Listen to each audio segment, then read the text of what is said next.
All the same, it really is a disgrace to leave your belongings in such a mess.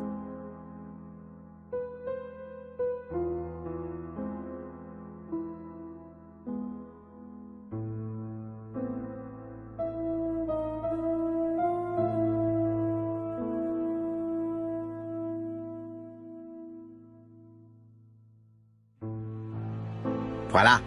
It only took a minute. Poirot, you were right. I've just consulted the ABC guide. There's no hurry. The next train doesn't leave till 11:45. You see, there is no need to hurry. We will not be in Churston until tomorrow morning, after the murder. But why has the murderer warned us so late? It's not what he usually does. Did he do it on purpose? Very good question, Hastings. We should also compare the letter we have just received with the other two, although I have very little doubt about what we will find.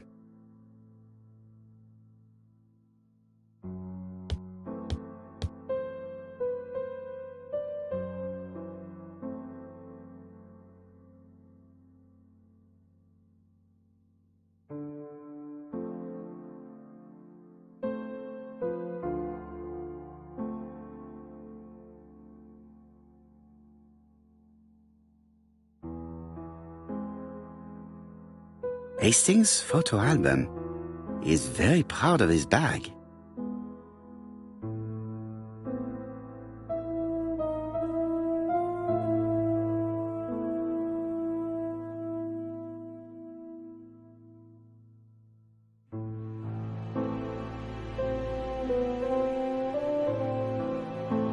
We've missed the 6:45 train, but we have plenty of time to catch the night train.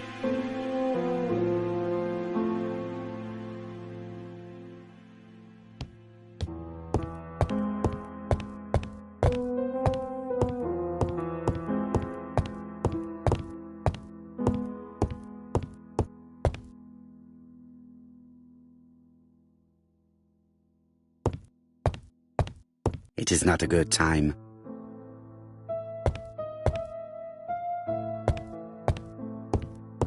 It is not a good time.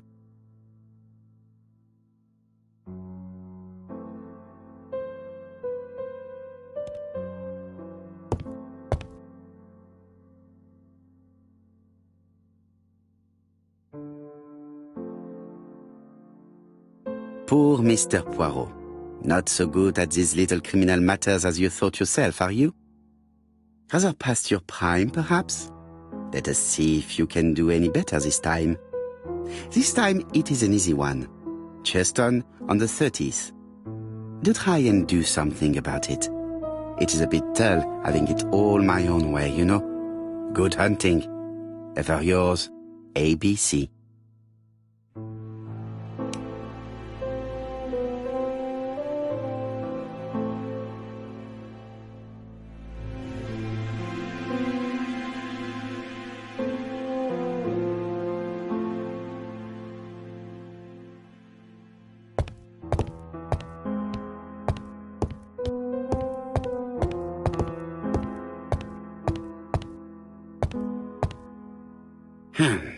In his haste, Hastings tore the envelope.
Daily Flicker, July 30, 1935. ABC affair, no progress. The alphabet murderer is still on the run. Ever since the police found the connection between the Bexhill and Andover affairs, the inquiry has barely progressed. In this issue, we are publishing provocative letters sent by the killer to Hercule Poirot. Unfortunately, they have not yet helped to find him. Daily Flicker, July the 26th, 1935. The Bexhill Horror. Young maid strangled on the beach. Killer struck at midnight.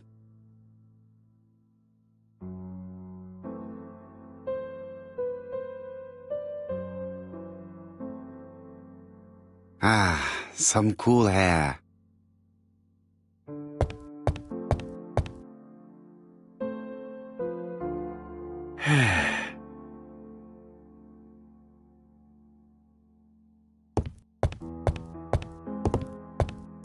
I do not need to make a telephone call at the moment. Right, let us compare this new letter with the second one. Let us examine this more closely. Certain characters in the two letters may have similar defects. Yes, this I is weird. The W is not printed properly. However, the characters in the two words do not match.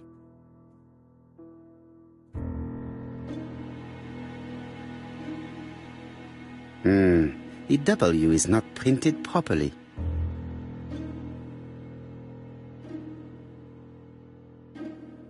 Yes, the A appears to be quite unusual.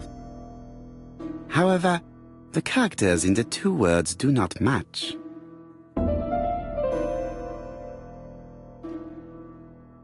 That's right. The A characters in the two letters do indeed have the same defects. I have to find some other similar defects to confirm my theory.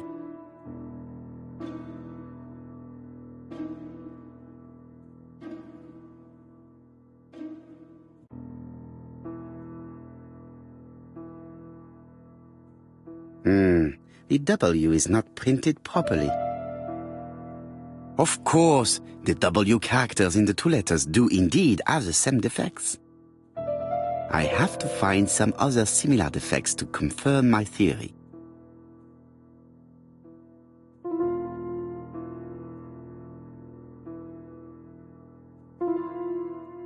Yes, this I is weird. Yes, the I characters in the two letters do indeed have the same defects. My theory was right. These two letters were written with the same typewriter. Let us now try and get our brain cells to work.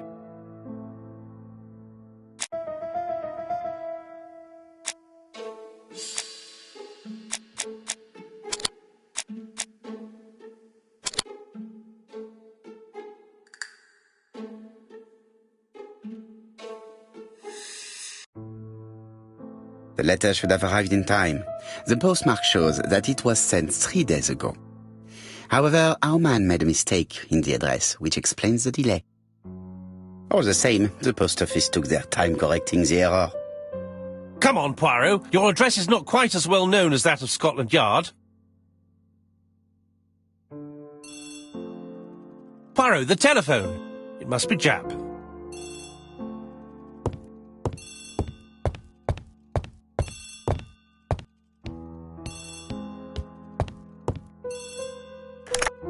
I have some news from Churchton. Bad news, I'm afraid. Sir Carmichael Clark was murdered while out on his evening walk.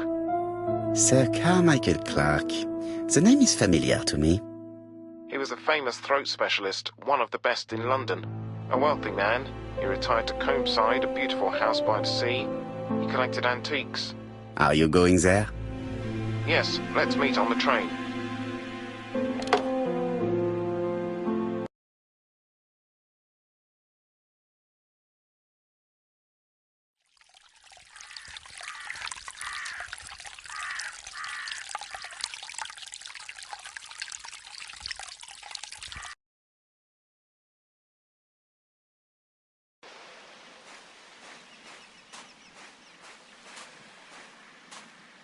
The victim is called Sir Carmichael Clark, one of the best throat specialists in London. The body was still warm when we found it. If we'd been warned earlier, we definitely could have saved him.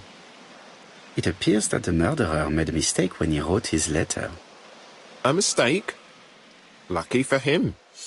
And what if he did it on purpose? No.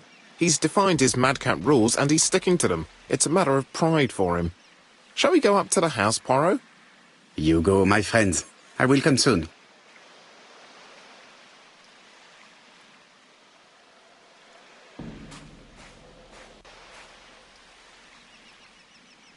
This place is very calming.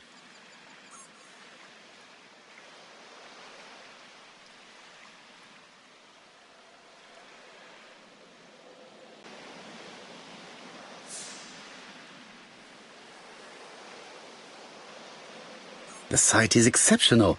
It is easy to imagine that Sir Carmichael used to enjoy stopping here every evening.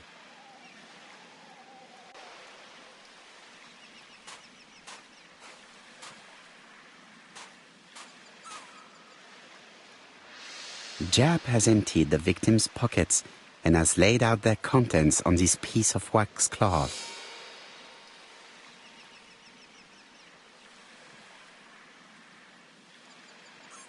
It is pointless.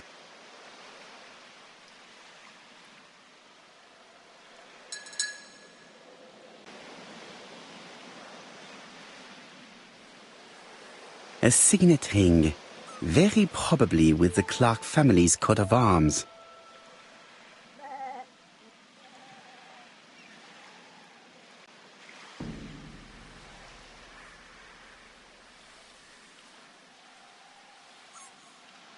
An oriental dragon.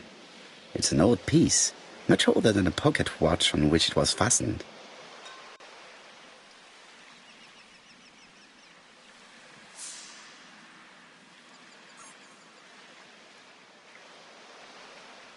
Nothing appears to be missing from this wallet.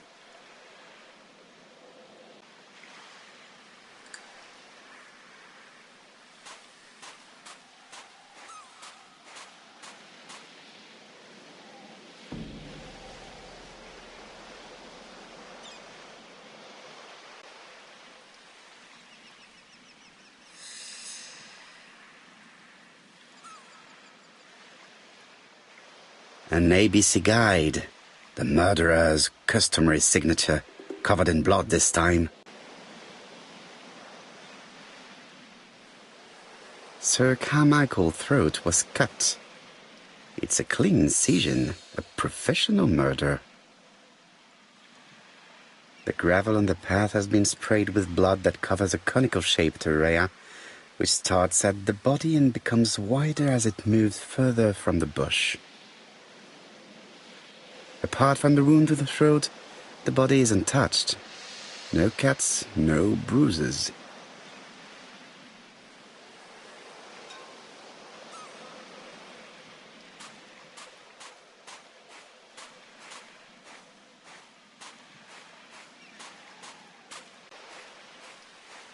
The vegetation behind the bush has been trampled. The body is just in front of a bush, one of the only bushes in the surrounding area. Let us now try and get our brain cells to work.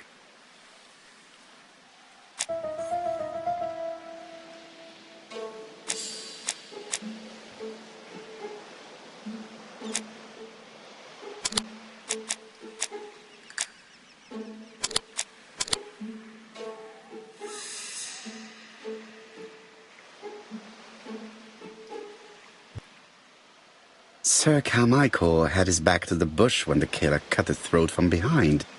A fatal blow that sprayed blood over a range of more than 1 meter. Let us now try and get our brain cells to work.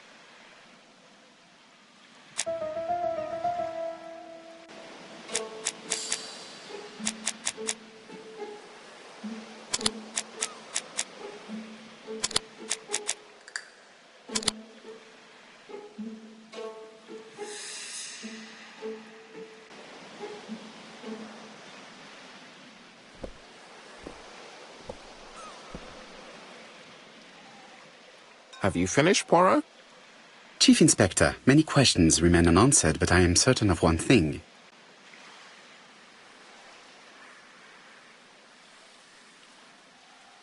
The killer has prepared his crime very carefully. Quite right. He must have known Sir Carmichael's movements well to plan such an attack. The murderer struck with terrible savagery. Yes, blood flowed. It's the first time he's attacked a man. He armed himself accordingly. Have you spoken to the victim's family, Chief Inspector? I've spoken to the brother, Franklin Clark. I didn't get much out of him. He's yours. I must get the body removed.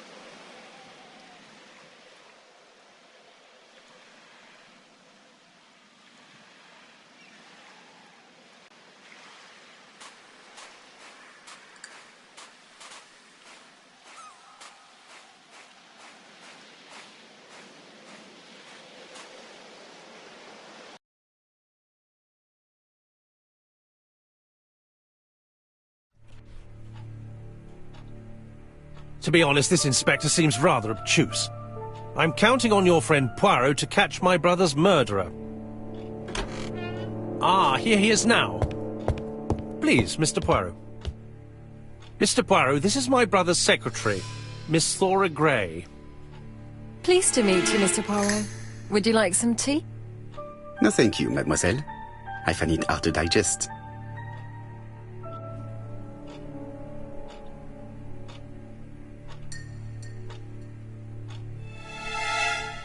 There is something elegant about her.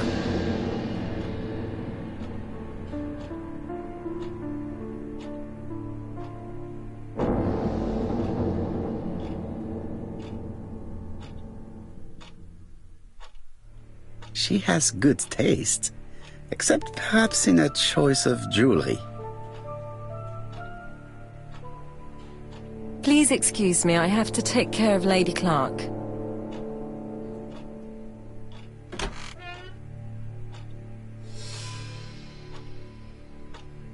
It is a once-in-a-lifetime opportunity to question him. It is a once-in-a-lifetime opportunity to question him. My brother's wife is gravely ill. You will probably want to question her, but I fear that it won't be possible today.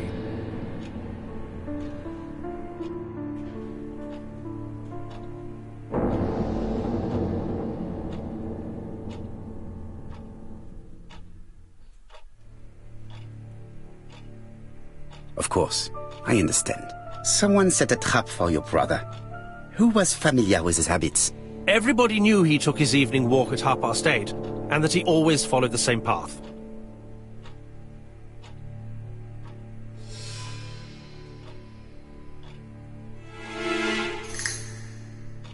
Everybody, including Miss Gray? What are you insinuating? Thor would never. I mean, Miss Gray is above all suspicion. You're quite wrong, I'm absolutely certain. What were you doing last night? After dinner, I went to my bedroom. At 11 in the evening, the telephone rang. It was the police. I went to look for my brother. Was it your favorite novel? The Railway Children by Edith Nesbit. I know it's a children's book, but it's enthralling. So it was you who found the body? Yes, along with the gardener. Have you seen any strangers around the house recently? No. As far as I know, nobody has been near the house.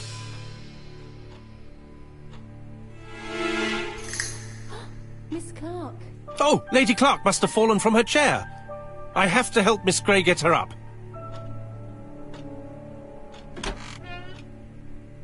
Hastings, while our host is gone, let's examine the drawing room. But, Poirot, a gentleman shouldn't... I take full responsibility. All you have to do is to leave the drawing room door ajar and let me know if anyone is coming.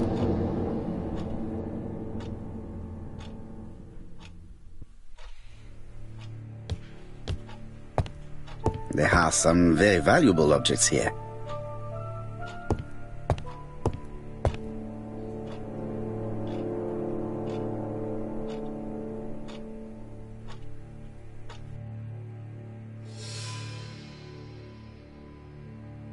compass point to the south. Bronze and magnetite, Han Dynasty, circa 210 BC, purchased in Hong Kong 1935.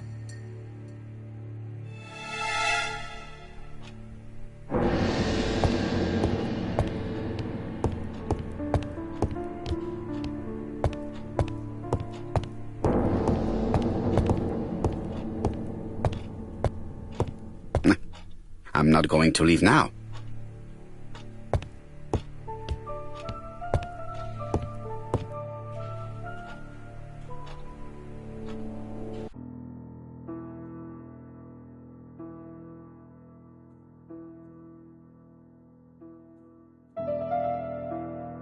The cardinal points. This book could maybe help me. Each cardinal point is associated with one animal and one color. In the middle sits the imperial dragon, and out of respect, all the others are turned towards him.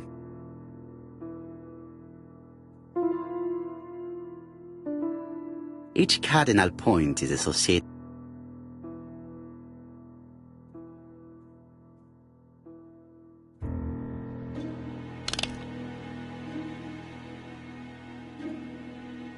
Turtle, the dragon, the crane, and the tiger.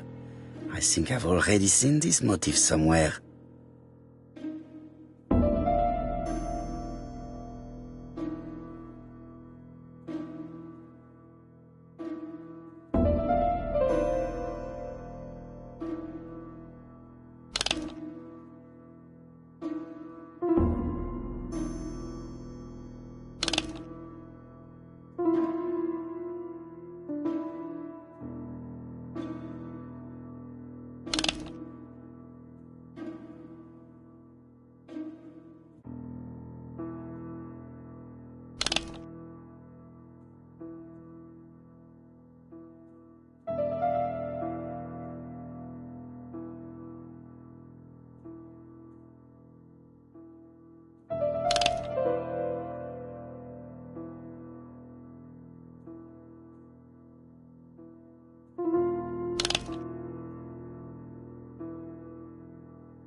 The position of each motif is correct, but they are not turned the same way as on the table.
The position of each motif is correct, but they are not turned the same way as on the table.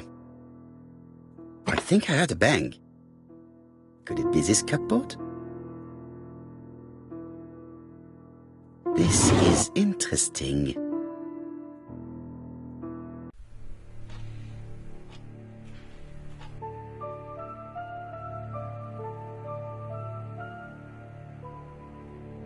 Ernest Logan, MD, Brighton Cancer Institute, 201 Dusk Road, Brighton, Sussex. To Sir Carmichael Clark, MD, Comsite Churstone, Devon. Brighton, 1935, January the 5th. As a man of science, I owe it to you to be completely frank. Lady Clark, your wife is suffering from a generalized terminal cancer. I confess I didn't suspect anything like that during the first exams. But with the test results I have received today, there is unfortunately no place for doubt. I estimate that Lady Clark's life expectancy is no more than 1 year. Hospitalization would not help in her case, so I advise you to keep her at home and provide her with as much morphine as required to ease her last moments. Yours sincerely, Ernest Logan.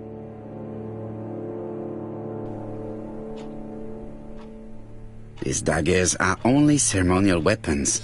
I do not think that the crime weapon is here.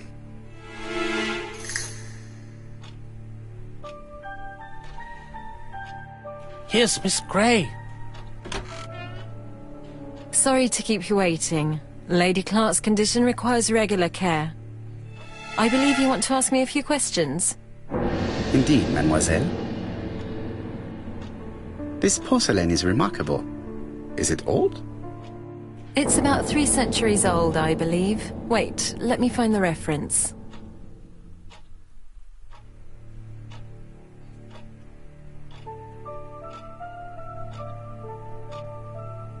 She appears to be very flustered.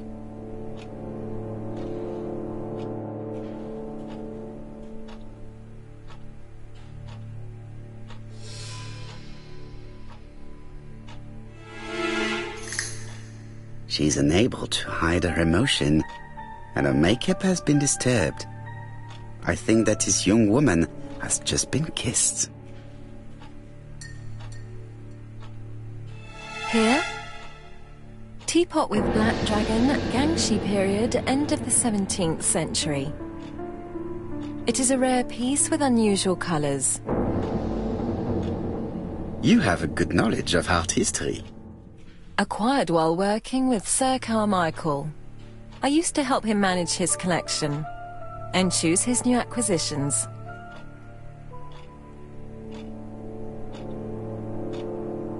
And sometimes, he used to give you a piece as a gift. Is that right? Gift? What do you mean? I am referring to your brooch. This old brooch? Mademoiselle, you know perfectly well. I am talking about the magnificent brooch you were wearing earlier. Yes, you're right. Sir Carmichael did give it to me. He valued my work. How could I refuse? He would have been offended. You took it off because of Lady Clark, am I right? Indeed. Lady Clark does not like this jewel. Why upset someone who is so gravely ill?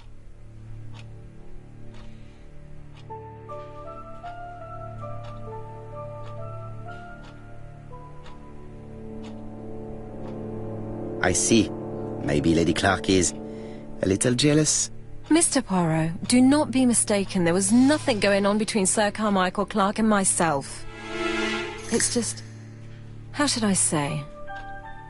Well, Lady Clark is very suspicious. Insanely suspicious. Wearing this old brooch in front of her would have caused her unnecessary suffering. Don't you think? I am not blaming you, mademoiselle. Have you seen any strangers hanging around in the past few days? No. Nobody has been near Comside. Tell me what happened last night. After dinner? Well, I did some sewing and then I went to bed. I was woken by the telephone at 11. I heard Franklin Clark speaking with the gardener. They left with some lanterns and they found the body. Am I right thinking that something is going on between you and Franklin? How dare you ask me such a question?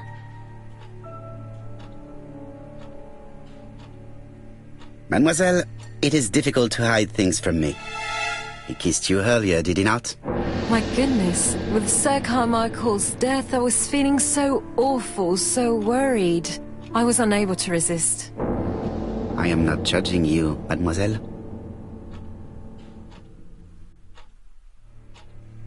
Miss Grey, if I may be so bold, please do not take offence. My friend has rather unusual methods, but all he wants is to find the murderer. Yes, I understand. I must rest. Please excuse me. Earlier, you asked me to watch the living room door for you. I don't wish to be indiscreet, but sometimes a gentleman stumbles upon a secret without intending to. That is sometimes the case. And I saw Franklin Clark kissing Miss Grey at the foot of the stairs. Do you think this is a common occurrence? No, I saw emotion, intensity. I think it was their first kiss. Well done, mon ami. Well spotted. However, I don't think I completely understand this business. Why did Sir Carmichael not defend himself? He appeared to have been active and strong. The murderer did not give him a chance. Let us try and reconstruct the scene.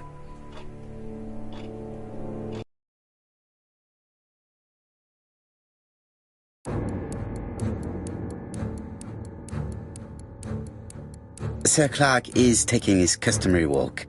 Our killer is hiding behind a bush.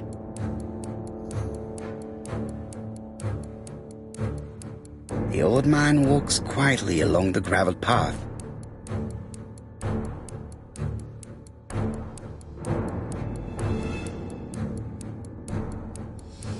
Then he turns towards the sea to gaze at it.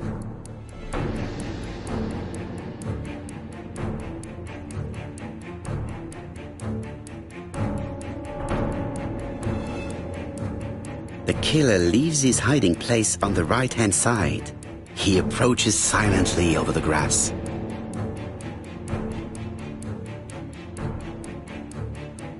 Then he throws himself on his prey and cuts the poor man's throat. He then lays down the ABC before leaving. Everything appears to match the crime scene, mon cher Hastings. That is exactly what happened.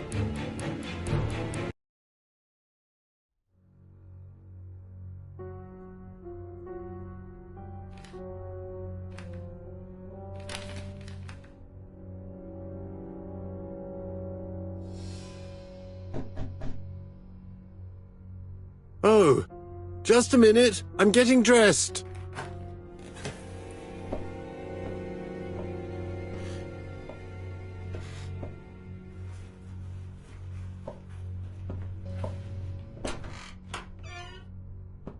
Mr. Kirst, have you recently returned from Churston?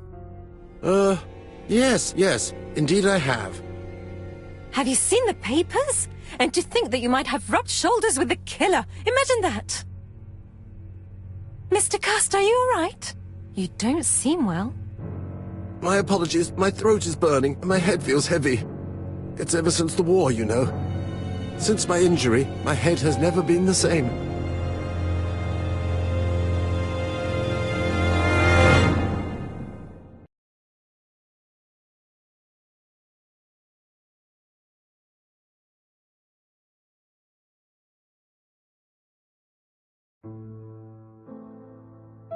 Poirot, it's a pleasure to be with you again after all these years. I looked for a gift to thank you, and I found this propelling pencil. An authentic collector's item. You spoil me, mon ami. And you more so by sharing investigations. Do not underestimate the help you are to me, Hastings. Intellect is not everything. There is also goodwill, and you are not short of that. Later, I will ask you to help me tidy up the room and bring some chairs. Our guest will be here soon. Ah, is Thora Grey coming? Naturally. She is a fascinating young woman, n'est-ce pas? Oh, come on, Poirot. I'm a married man. Miss Grey has already been courted by Franklin Clark. Poirot, our guests will be here soon. We must prepare ourselves.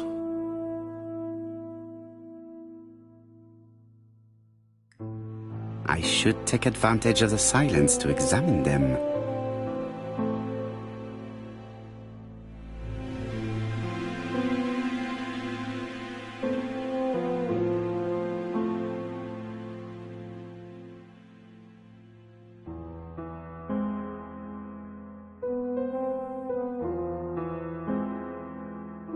Donald is always on edge.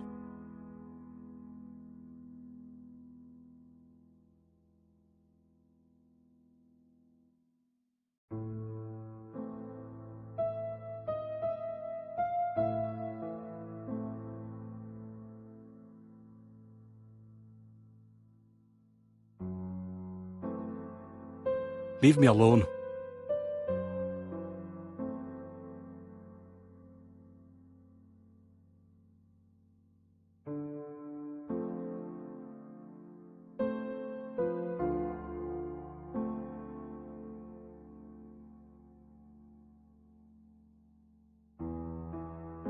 Donald Fraser is very nervous at the moment, even if he is trying hard to control himself.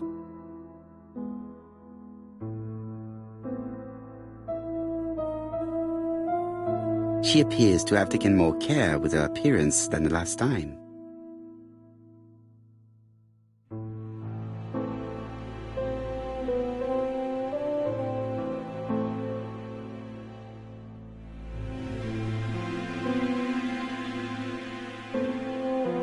She's looking at Mr. Fraser out of the corner of her eye.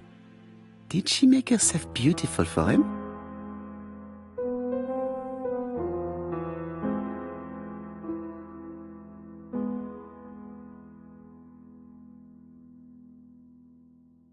Sometimes I love a brunette, sometimes I love a blonde. That's what the song says. Sometimes I love a brunette, sometimes I love a blonde. That's what the song says. The song says, sometimes I love a blonde who comes from Eden by way of Sweden. But I am not sure that this blonde is an angel.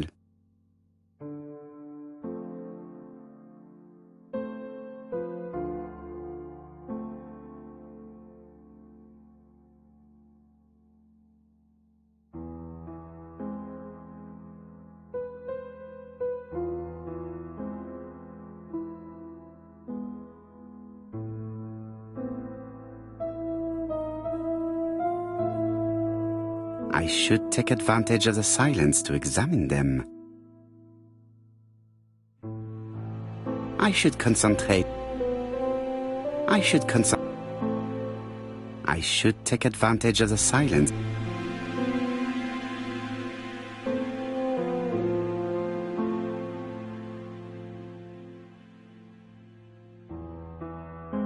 I should take advantage of the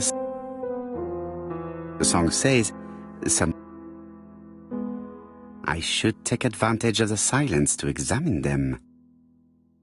Sometimes I love a brunette, sometimes.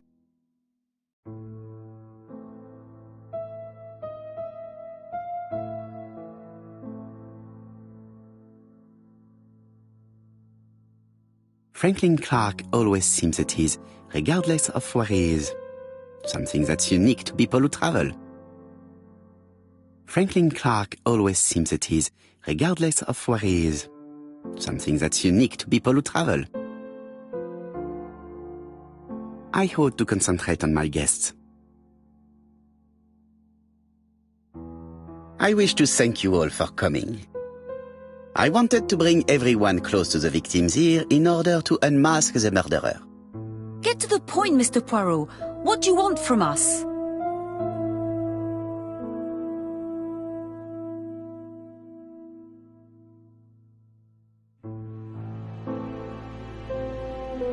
You are an intelligent woman, Mademoiselle Barnard, and I'm sure that you have already understood my intentions. You think that if we put our heads together, we might come up with something new? I am convinced of it. What I ask is that you search your memories. The murderer must have left some trace. Yes, he must have prepared his crimes very carefully. Tout à fait. He did not get to Bexhill at midnight in order to strangle a young girl whose name, by chance, starts with P.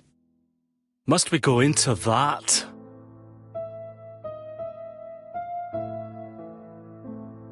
No, of course. Not if it makes you uncomfortable. Come on, Mr. Poirot. I imagine we all feel terribly uncomfortable about these murders. It's true. We've to catch the killer, not be spared the gory details. Mr. Fraser, please get a grip on yourself.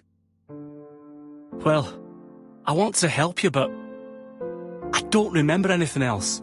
Nothing I haven't already said. And you, Mademoiselle Barnard? Did your sister say if she was seeing another man? She never would have told me.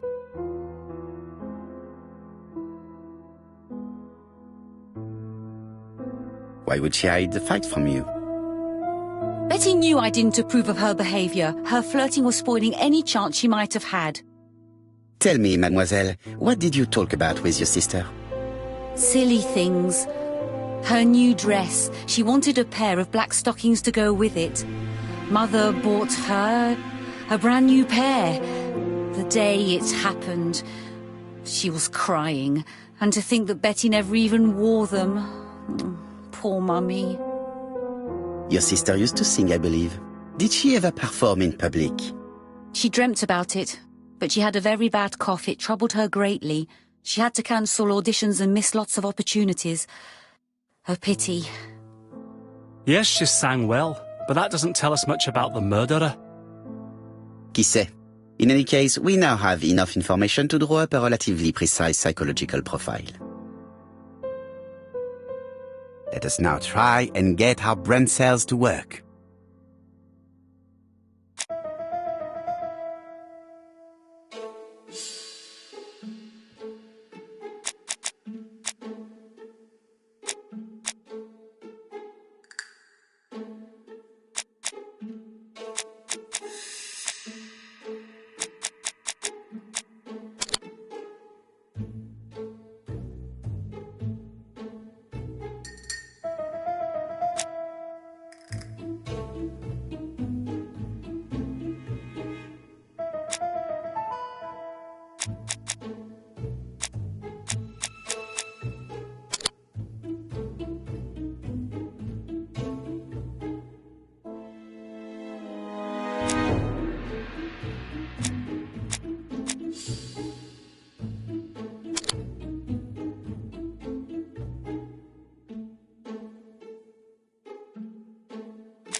So, ladies and gentlemen, we can now surmise without too much risk of error that our adversary is calculative, sure of himself, a seducer, of outstanding intelligence, that he has plenty of self-control, and that he likes railways. It's a good start. Other meetings may be necessary. I hope that you will be able to come back again. Well, it's just that...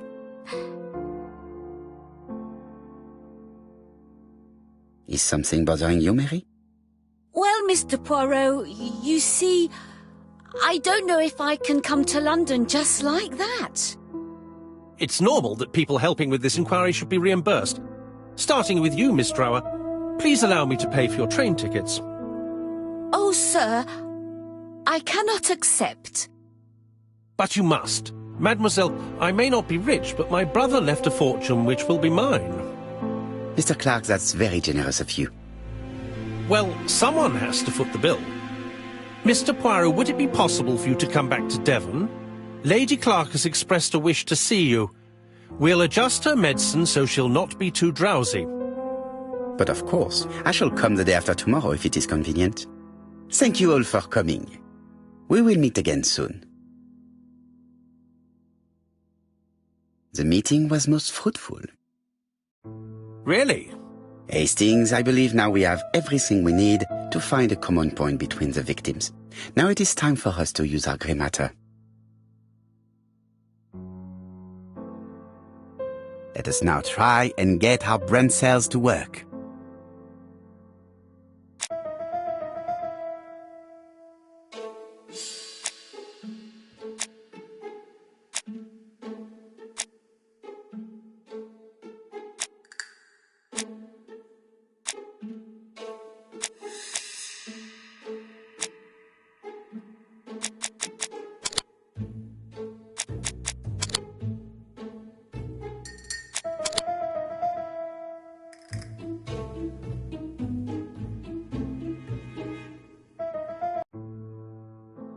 The first two victims suffered from bad throats, and that was precisely the specialty of the third victim, Dr. Clark.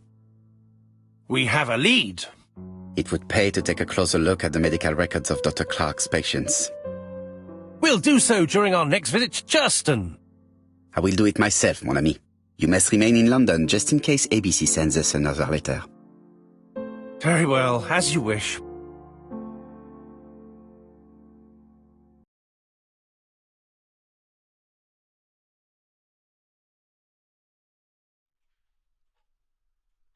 Thank you for coming, Mr. Poirot. Lady Clark is waiting for you in her bedroom on the first floor. Please excuse me, I cannot stay for the interview. I've to take Miss Gray to the station to see our lawyer in Torquay. Are you leaving Churston for good? Miss Gray very kindly stayed with me to settle my brother's affairs, but naturally she prefers to find a position in London. Ah, très bien. I'll be absent all morning, Mr. Poirot, but the nurse is coming soon. She's to ensure that the dose of medicine doesn't make our patient drowsy. Thank you, Mr. Clark. Have a nice trip, mademoiselle.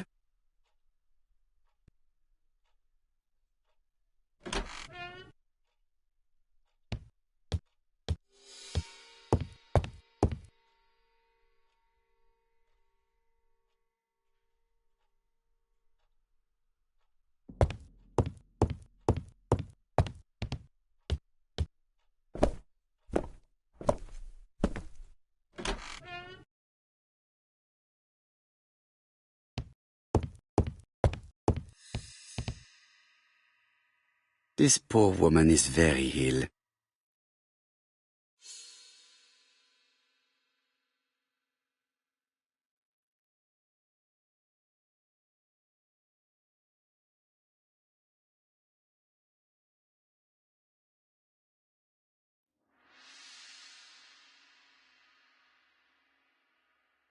This woman is suffering.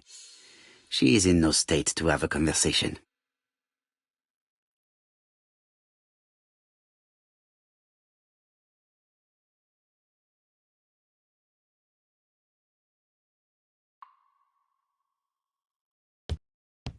It would be rude to make Lady Clark wait any longer. It would be rude to make Lady Clark wait any longer.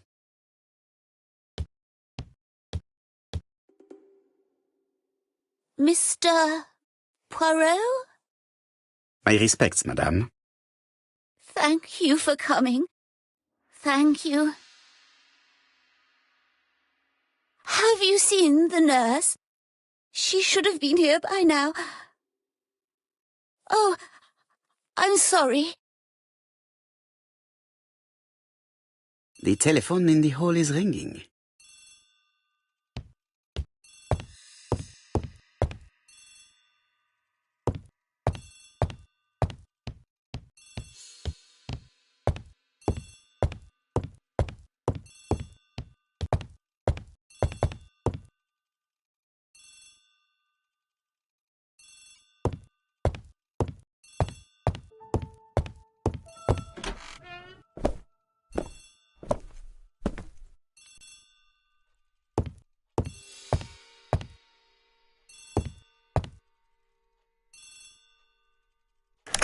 The Clark residence.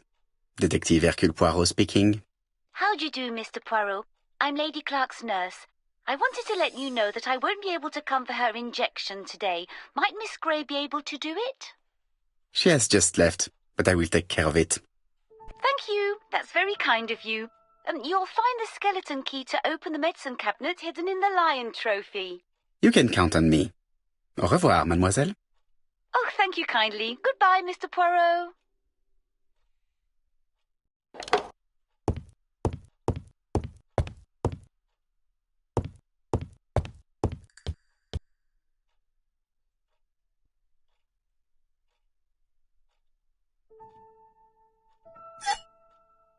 Here is the skeleton key.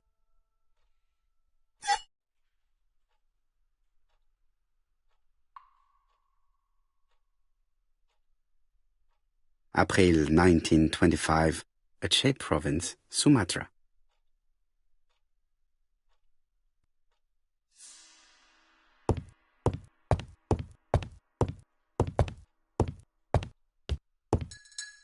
It is now the right time.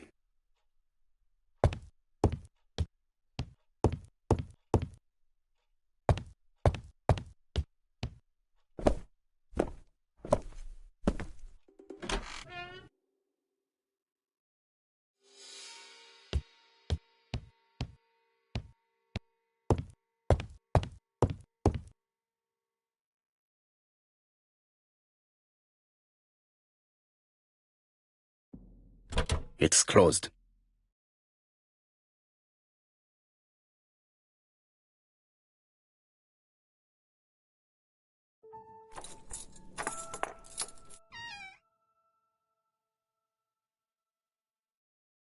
Ah, Mr. Poirot. Oh, I feel better now. Thank you for your help.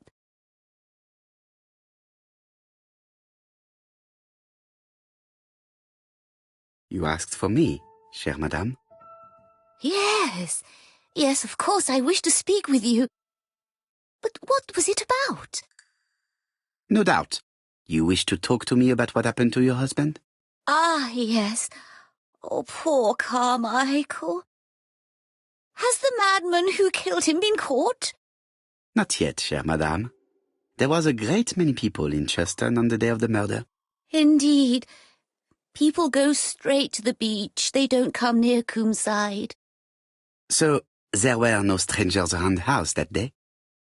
Who said that? The people who live here. Your brother-in-law, Miss Grey. Miss Grey? Oh, I don't like her. Franklin wanted her to stay, but I insisted she should go, immediately. You are entitled to do so, naturally. I'm pleased that you approve. The others have been taken in by her.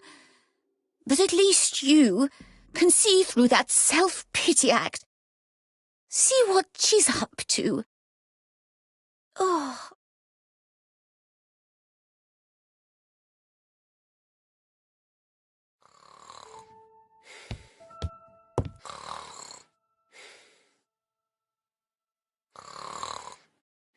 I've finished with this subject.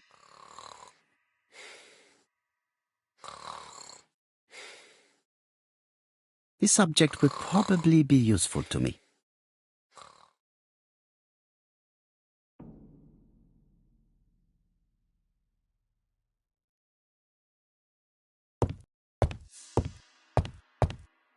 This subject will probably be useful to me.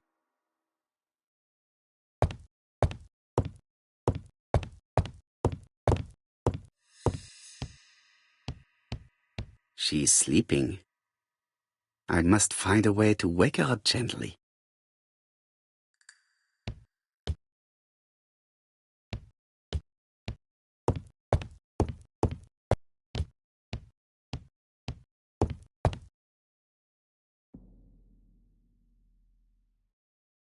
This subject will probably be useful to me.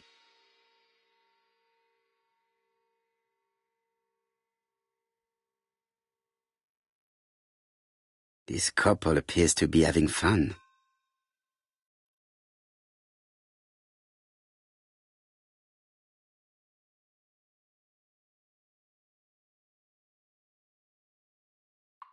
Lady Clark and Sir Carmichael were very happy, but they did not have any children.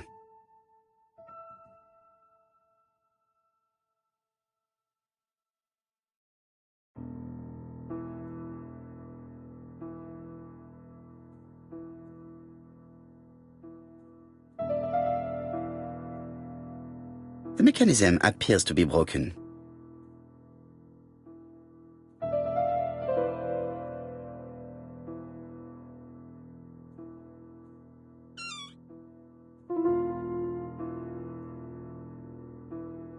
This spring appears to be broken.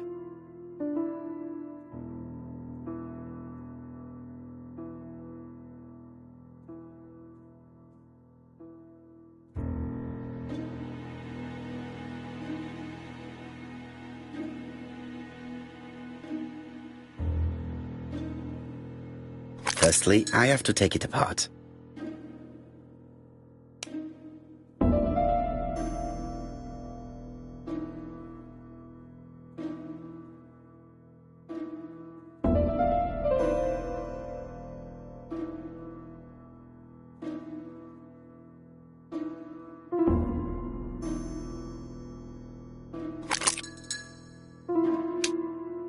I hope that Hastings will not be cross with me.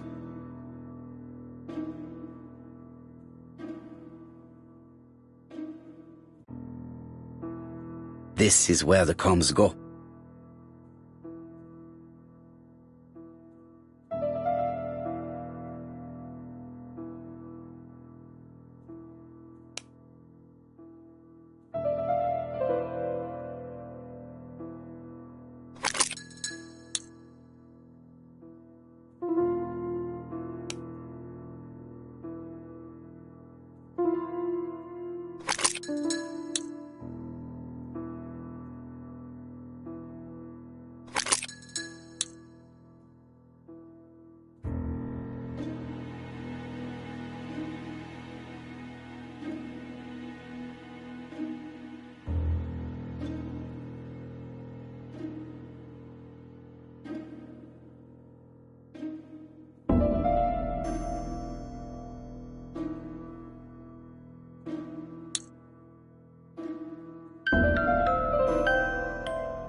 Oh, what are we talking about? Ah, yes, Thora Grey. Oh, Carmichael had great esteem for her, but for me she was nothing but a hypocrite.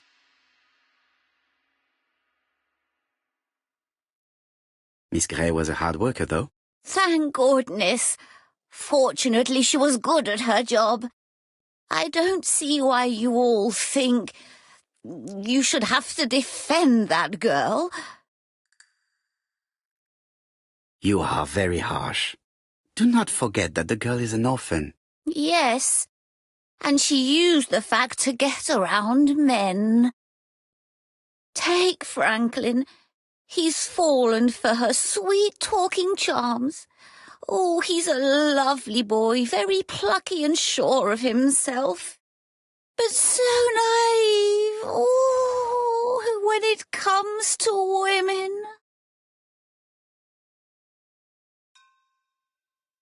Miss Grey did look after you very well, though. Outwardly. But she's hiding something. I think she tried to poison me. Miss Grey? A poisoner? But everybody appears to like her. It proves she knows what she's doing. She's manipulative and she's a liar. A liar? Let's see, didn't she say that on the day of the crime nobody was around Coomside? That is correct. Well, at 11 o'clock I saw her talking to someone. Really? And what was this man like? An ordinary sort of man with a very plain face. Oh, I don't remember well. Was he a gentleman? No, he was not. not a gentleman. It would be best to leave her to sleep now. The telephone in the hall is ringing.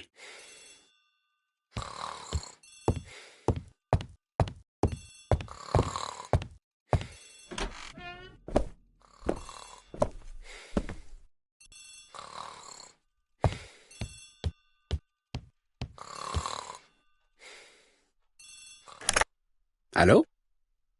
Poirot, is that you? Hastings here. Thank you for calling. Have you received a new letter from the murderer? No, thank goodness. How are things in Churston?